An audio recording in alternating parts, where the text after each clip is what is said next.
Diz assim a palavra de Deus: no 24º dia do mês, os israelitas se reuniram, jejuaram, vestiram pano de saco e puseram terra sobre a cabeça. Os que eram de ascendência israelita tinham se separado de todos os estrangeiros. Levantaram-se nos seus lugares, confessaram os seus pecados e a maldade dos seus antepassados. Ficaram onde estavam e leram o livro da lei do Senhor, do seu Deus, durante 3 horas. E passaram outras 3 horas confessando os seus pecados e adorando o Senhor, o seu Deus. Em pé, na plataforma, estavam os levitas, Jesua, Bani, Gadmiel, Sebanias, Buni, Serebias, Bani e Kenani, que em alta voz clamavam ao Senhor, o seu Deus. 5º e último versículo. E os levitas, Jesua, Cadmiel, Bani, Asabneias, Zerebias, Odias, Zebanias e Petaías conclamavam o povo dizendo: levantem-se e louvem o Senhor, o seu Deus, que vive para todo sempre. Bendito seja o teu nome glorioso, a tua grandeza está acima de toda expressão de louvor. Você pode se assentar. Vamos ter mais uma palavra de oração. Santo Espírito de Deus, nós suplicamos a tua iluminação na nossa mente, para que possamos entender as Sagradas Escrituras e aplica a tua palavra nos nossos corações, para que possamos não ser apenas ouvintes, mas praticantes dela. Em Cristo Jesus que nós te pedimos. Amém. Meus irmãos, o capítulo 9 de Neemias é um dos grandes capítulos da Bíblia acerca da oração. Já vimos como esse tema da oração gira desde o primeiro capítulo desse livro, especialmente na vida devocional de Neemias. Mas aqui nós vamos ver, por assim dizer, uma oração comunitária. Aqui é todo aquele povo que se ajuntaram diante daquela praça pública. E esse povo experimentou da manifestação de Deus, trazendo quebrantamento, levando-os à confissão, à obediência a Deus e, consequentemente, à adoração. De tempos em tempos, quando a oração se torna rotina, quando a oração parece mais como uma lista de supermercado, onde nós pedimos a Deus para abençoar isso ou aquilo, e pouco no que diz respeito à adoração, confissão, não é de surpreender, porque nós não vemos o agir de Deus no meio do povo dele. O evangelista e autor britânico Leonard Ravenhill, num pequeno livro, mas grande no seu conteúdo, ele diz algo tremendo a esse respeito. Esse pequeno livro intitulado como Por que tarda o pleno avivamento? Ele diz o seguinte, abre aspas: a estatura espiritual de um crente é determinada pelas suas orações. O pastor ou crente que não ora está se desviando. Embora a igreja seja pobre sobre muitos aspectos, é mais pobre ainda na questão da oração. Contamos com muitas pessoas que sabem organizar, mas poucas dispostas a agonizar. Muitas que contribuem, mas poucas que oram. Muitos pastores, mas pouco fervor. Muitos temores, mas poucas lágrimas. Muitas que interferem, mas poucas que intercedem. Muitas que escrevem, poucas que combatem. Se fracassarmos na oração, fracassaremos em todas as frentes de batalha. Fecha aspas. Hoje à noite, nós iremos considerar esses primeiros versículos desse capítulo. E se Deus quiser, nos próximos domingos a gente vai ver os pormenores, desde o versículo 6 ao 37, que é o conteúdo dessa oração. Olhe comigo novamente o primeiro versículo. Estou lendo na NVI, você acompanha na versão que você tem em mãos. No 24º dia do mês, os israelitas se reuniram, jejuaram, vestiram um pano de saco e puseram terra sobre a cabeça. Aproximadamente no dia 31 de outubro. A festa dos tabernáculos havia acabado, mas as pessoas ainda continuavam desejosas em relação à leitura da palavra, à exposição da palavra. Isso não havia acabado junto com a festa. E notem que a confissão do povo estava mais uma vez conectada à leitura e exposição da palavra de Deus. Isso ocorreu no primeiro mês, o que nós vimos lá no capítulo 8, no versículo 3, e aqui nós estamos vendo isso se repetindo no capítulo 9, no versículo 3. Observem comigo o verso 3 e um detalhe de uma frase. Olha o versículo 3. Ficaram onde estavam e leram o livro da lei do Senhor, do seu Deus, durante 3 horas, e passaram outras 3 horas confessando os seus pecados e adorando o Senhor, o seu Deus. Reparem essa frase, o seu Deus, ou do seu Deus. Se você olhar no verso 3, vai aparecer 2 vezes essa expressão.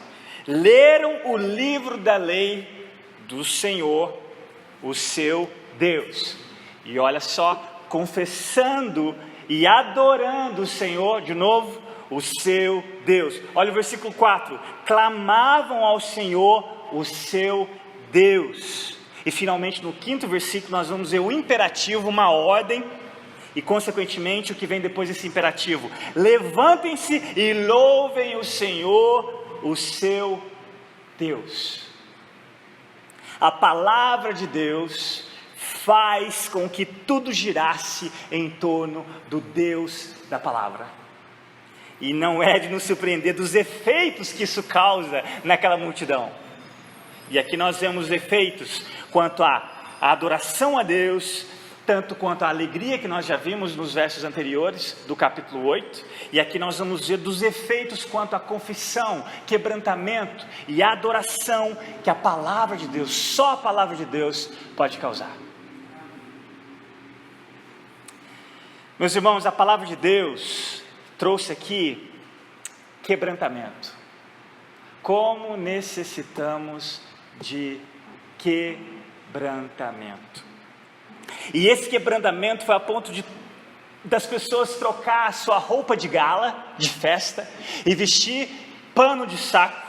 Não só vestir pano de saco, mas colocar sobre a sua cabeça terra.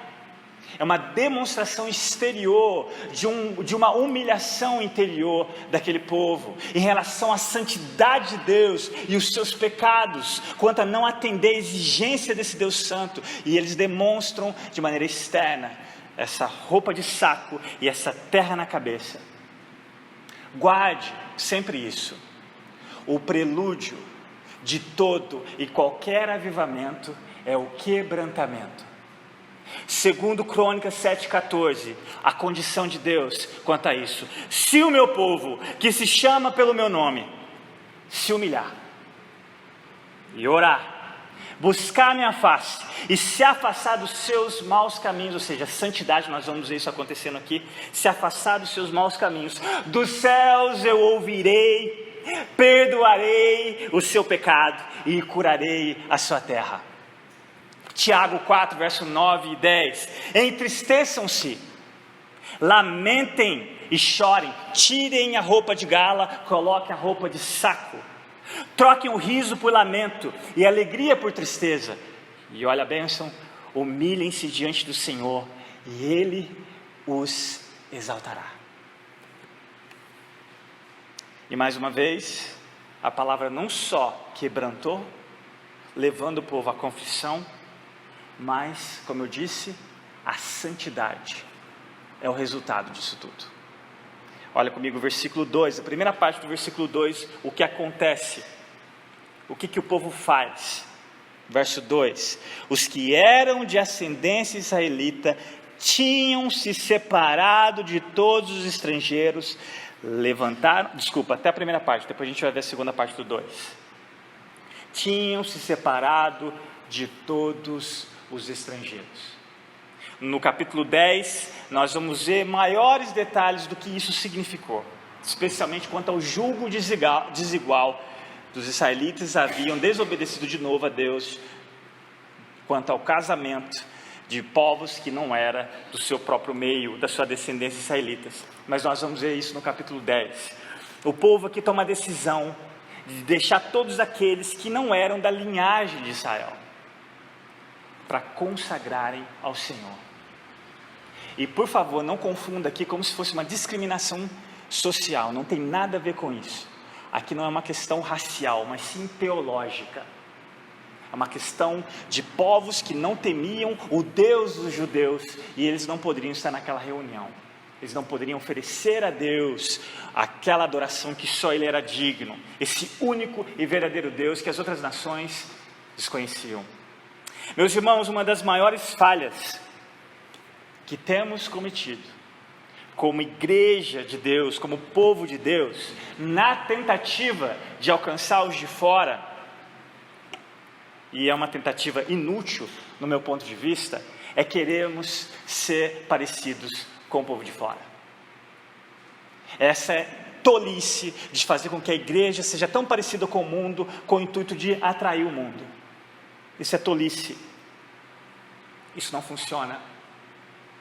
Nunca vai funcionar. Como dizia o saudoso John Stott, ele diz o seguinte em relação à igreja, abre aspas: a igreja fala ao mundo com mais autenticidade, não quando ela faz adaptações vergonhosas, motivadas por covardia, mas sim quando se nega a fazê-las. Não quando ela se torna totalmente indistinta do mundo, mas quando a sua luz distintiva brilha ainda mais. Fecha aspas. Como essa luz brilha ainda mais? Como que a sua vida influencia ou atrai? Aqui é como se fosse dois lados da mesma moeda. A santidade, ela tem esses dois efeitos. Ela vai atrair os santos e vai repelir os mundanos. Você vai ter o amor dos santos e o ódio dos mundanos. Sempre foi assim. E não há nada tão atraente na vida de um cristão do que uma vida de santidade.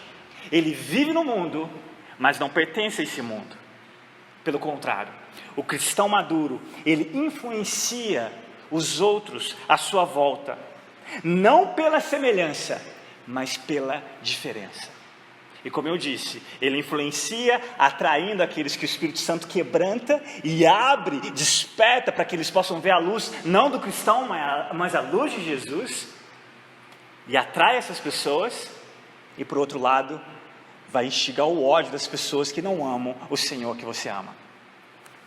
1 Tessalonicenses 5, 22, 23, afastem-se de toda forma do mal, separem-se, afastem-se, que o próprio Deus da paz os santifique inteiramente, mente, sentimentos, palavras, atitudes, inteiramente. Que todo espírito, alma e corpo de vocês sejam conservados irrepreensível na vinda de nosso Senhor Jesus Cristo. 1 Pedro 1, 15, 16, mas assim como é santo, por que nós temos que ser santo? A motivação e a razão por trás disso, mas assim como é santo aquele que os chamou, sejam santos, vocês também, em tudo o que fizerem, pois está escrito, sejam santos, porque eu sou santo. E olha na segunda parte do verso 2, levantaram-se nos seus lugares, confessaram seus pecados e a maldade dos seus antepassados. Eu não sei se você já percebeu o que está acontecendo aqui, mas eu acho muito interessante. Assim como Daniel capítulo 9, Esdras capítulo 9, aqui no capítulo 9, coincidentemente, de Neemias, você vai ver algo muito comum. Inclusive nós já vimos isso no primeiro capítulo, quando Neemias ora. A confissão em relação aos seus antepassados. E é muito interessante, por quê? Porque os judeus, naquele dia, eles não só confessaram os seus pecados, mas também pedem a Deus perdão pelos pecados dos seus pais, dos seus ancestrais. Como é contrário hoje em dia, na verdade? Hoje em dia as pessoas se referem aos pecados dos pais, não para pedir perdão, para confissão, mas como uma desculpa, uma muleta, para justificar a atitude delas. Eu ajo dessa maneira, eu tenho esse temperamento por causa do meu pai, a culpa é dele. Ou a educação que eu recebi. Ou talvez você já ouviu a frase, sabe o que é? Onde cresci, só quem rouba sobrevive. Gal Costa cantava esse tema em 1975, na abertura de uma novela muito conhecida da época. Ela dizia o seguinte: eu nasci assim, eu cresci assim, eu sou mesmo assim, vou ser sempre assim, Gabriela, sempre Gabriela. Meus irmãos, quando o Espírito Santo age no coração de uma pessoa, revelando a beleza e a santidade da glória de Deus na face de Cristo Jesus, ele para de se desculpar, ele para de culpar as outras pessoas por suas atitudes, e ele passa a dizer como Isaías: ai de mim, pecador. Ele passa a dizer como Paulo: miserável homem que sou. Essa é uma obra sobrenatural. Spurgeon bem disse uma vez que você orar no seu quarto e dizer: Deus me perdoe porque sou pecador, é diferente quando alguém se aproxima de você e fala: você é um pecador. Aí toca a sua ferida. O contrário de um homem que era segundo o coração de Deus, quando foi repreendido pelo profeta Natan, o que ele disse lá no Salmo 51? Pois eu mesmo reconheço as minhas transgressões, e o meu pecado sempre me persegue. Contra ti, só contra ti pequei e fiz o que tu reprovas, de modo que justa é a tua sentença e tens razão em condenar-me.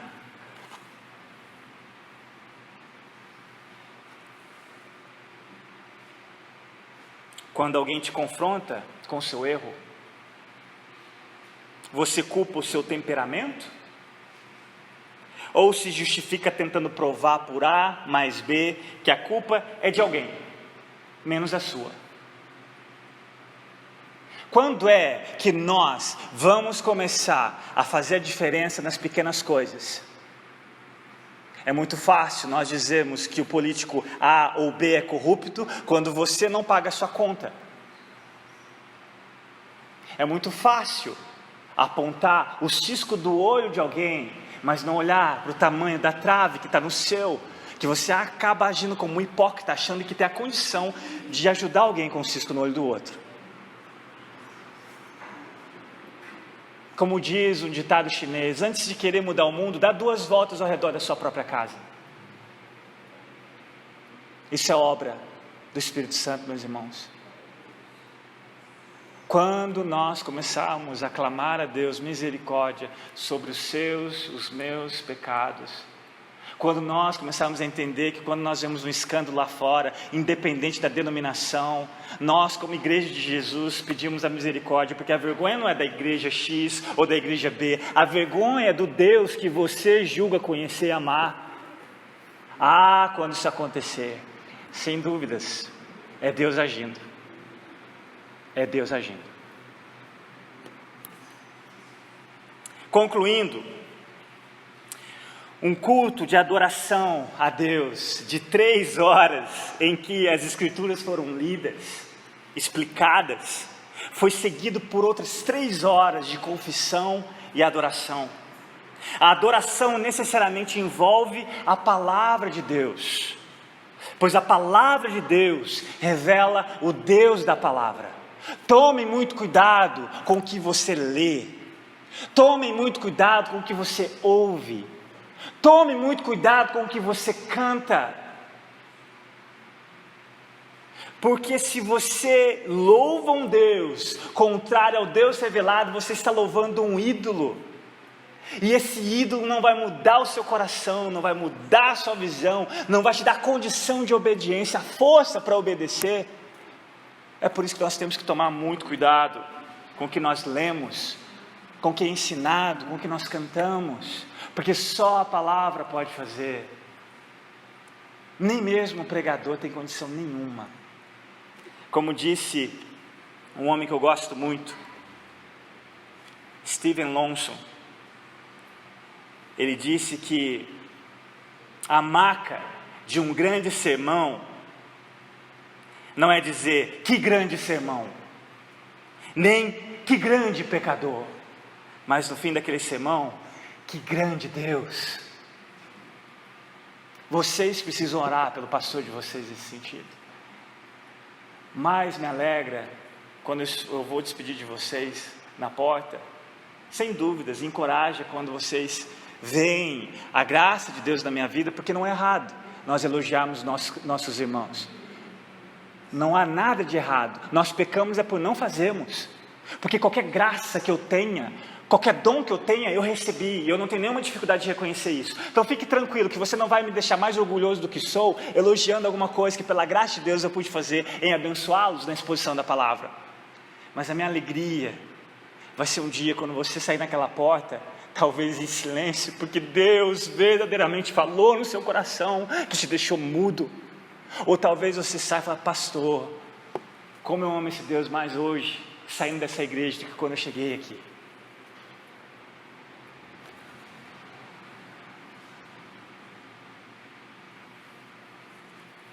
O louvor começa com seriedade, na segunda parte do versículo 5. Olha comigo, na Nova Tradução Transformadora, achei muito interessante da maneira com que eles colocaram isso, mas na NVI diz assim: bendito seja o teu nome glorioso, a tua grandeza está acima de toda expressão de louvor. Particularmente, quando eu penso em louvor, esse versículo vem no meu coração, porque a grandeza de Deus está acima de toda expressão de louvor. Mas olha na NVT, que interessante como eles traduziram: louvado seja o teu nome glorioso, exaltado seja acima de toda bênção e todo louvor. O nome de Deus é mais digno, mais exaltado, mais majestoso do que os nossos escassos louvores em expressar em qualquer língua do planeta. Mas olha que interessante nesse contexto, a profundidade dessas palavras que o povo diz a Deus. O povo, eles querem ver o nome de Deus exaltado sobre a bênção, mais do que serem poupados da merecida extinção como povo de Deus, mais do que regressarem à terra prometida e terem sobrevivido ao cativeiro da Babilônia, mais do que os muros reerguidos, eles colocam a Deus: louvado seja o nome do Senhor. Este é o papel da leitura, da exposição, do ensino da palavra de Deus. A adoração. A adoração. Você louva o Senhor só quando suas orações são respondidas?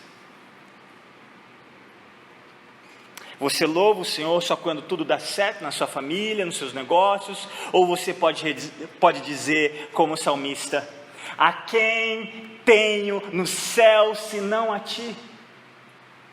E na terra nada mais desejo além de estar junto a ti. Salmo 73, versículo 25. Ou o Senhor é digno da adoração de seu povo, embora Ele não precise dela. Ele é digno da nossa adoração, mas Deus não precisa da nossa adoração. Ele continua sendo Deus, com ou sem ela. Bom é para nós louvarmos o Senhor. Santificamos o nome dEle quando fazemos. Inclusive, o próprio salmista vai dizer isso lá no Salmo 92, verso 1. Olha que interessante: como é bom render graças ao Senhor e cantar louvores ao teu nome, ó Altíssimo, anunciar de manhã o teu amor leal e de noite a tua fidelidade. Fazemos isso aqui semanalmente, não para Deus, como se nós fizéssemos com que Ele fosse mais exaltado do que Ele já é. Não. Fazemos isso em obediência e porque o benefício é nosso. Quando nós adoramos esse Deus, quando nós rendemos a Ele graça, rendemos a Ele louvor, faz bem para o seu povo, é bênção para o seu povo. É interessante, adorar esse Deus que não precisa da nossa adoração, é benefício das suas criaturas. Elogiar ou bendizer alguém é falar bem dele por quem ele é e pelo o que ele faz. No mesmo Salmo 92, versículo 4, tu me alegras com os teus feitos, as obras das tuas mãos levam-me a cantar de alegria. No mesmo Salmo, no verso 4, o povo prontamente se coloca de pé e adora esse único e verdadeiro Deus. Meus irmãos, encerrando, nós não iremos experimentar dessa verdadeira adoração enquanto não desejarmos o verdadeiro conhecimento de Deus. A W. Tozer, certa feita, disse com muita autoridade que a essência da idolatria é quando nós temos como entretenimento pensamentos sobre Deus que são indignos dele. Pensamentos sobre Deus que são indignos dele. Essa é a essência da idolatria. Se você tem pensamentos indignos a respeito de Deus, tanto no que lê, no que aprende, no que canta, você não vai experimentar. Eu não vou experimentar nem a alegria verdadeira e nem o quebrantamento do alto. Vamos orar?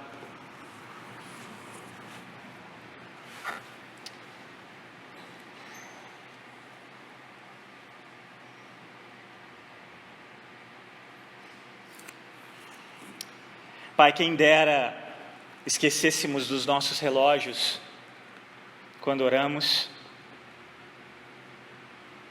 esquecêssemos dos nossos relógios quando lemos a Tua Palavra, ou quando nos reunimos como igreja. Quem dera colocássemos a adoração ao Senhor como nosso primeiro e mais importante compromisso da semana.